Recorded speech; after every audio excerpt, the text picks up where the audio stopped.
The Kala Ghoda district is uniquely charming, with its heritage buildings and majestic structures. What lends even more character to this area is that it's dotted with art galleries, cafes, restaurants, and designer boutiques. You could spend the entire day walking around.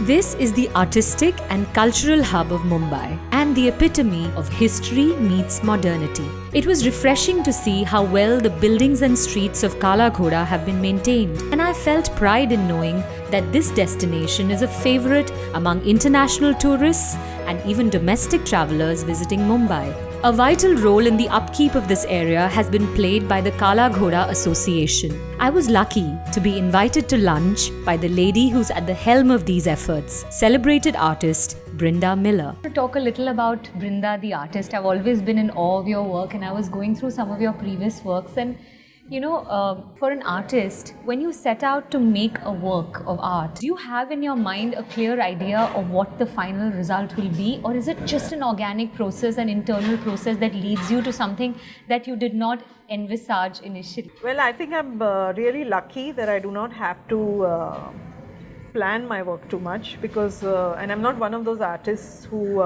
take, 3 months over a work. Right. Sometimes I think I get the best results in the shortest period of time. But I think that comes through experience more than anything else. I don't plan my work. It's impulsive, it's impetuous, it's, call it what you like. Let's talk a little about the street food and the street food in the sense that it's not really street food. It's not the kind of street food that you get, from hawkers or from eating on the road. It is a very sophisticated street food, which is what I think a lot of people love.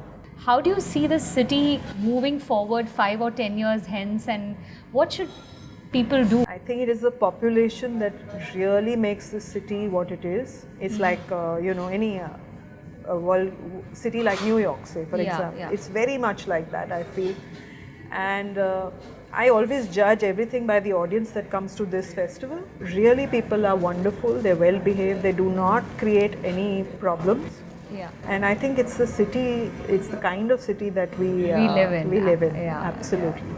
Wow. Being a true foodie at heart, I decided to attend a pizza making workshop. The pizza has sure made a long journey from the streets of Naples in the 18th century to the swankiest restaurants worldwide. And we started from scratch, learning how to make the perfect pizza dough, how to roll the dough into the perfect pan, and how to bake it just as the Italians do. Though we call it fast food, making it the authentic way takes time and precision, but it was all worth the effort as the result was simply delectable. Before moving on to my next activity, Asad Lalji of Avid Learning shared his viewpoint on the festival. Avid is the public programming platform of the SR Group. It's basically the cultural arm of the SR Group, and what we do is a series of talks, workshops, partnerships, collaborations in the area of art, culture and heritage and literature.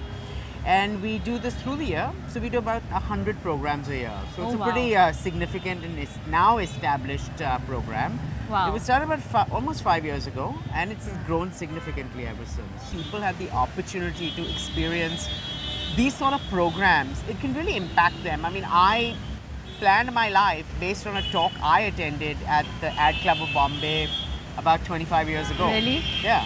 And I really think that, if you hear something that resonates with you as a person, it could really help you chart your course. But again, with the arts, it's also personal. I really believe a lot has to do with your upbringing. Therefore, I think it's imperative for parents to actually expose their kids to this. Right. I know I've used to go with my mom as a kid to Jahangir Art Gallery, and there was a Rodin show I remember going to, which was something I remember. That's something we bring to Avid is, also the younger kids, is giving them that opportunity.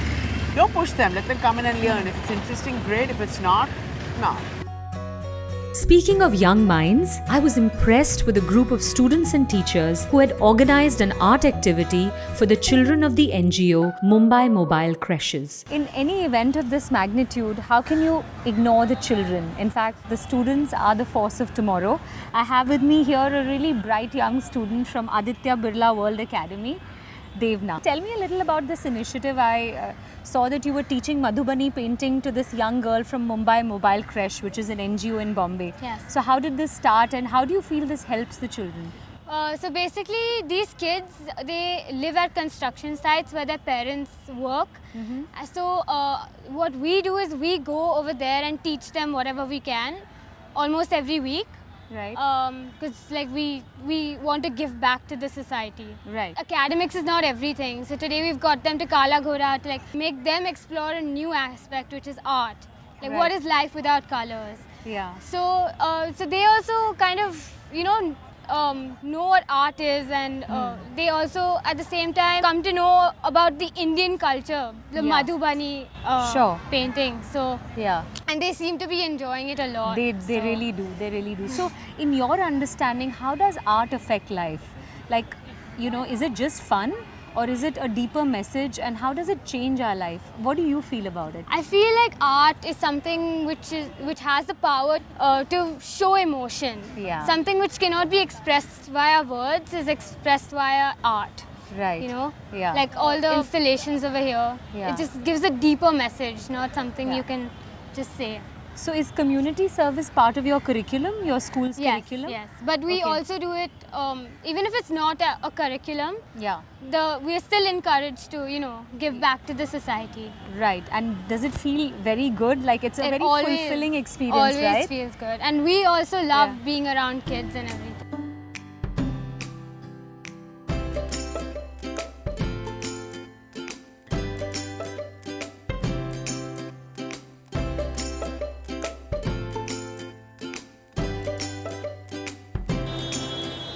I think Devna was right. Art does not exist only for art's sake. It stirs within us strong emotions. And over a period of time, these emotions become the basis of change in our deep-seated attitudes and our behavior. Coming here and spending time at the Kala Ghoda festival has left me inspired and sensitized. And so the romance with Mumbai, art and life continues.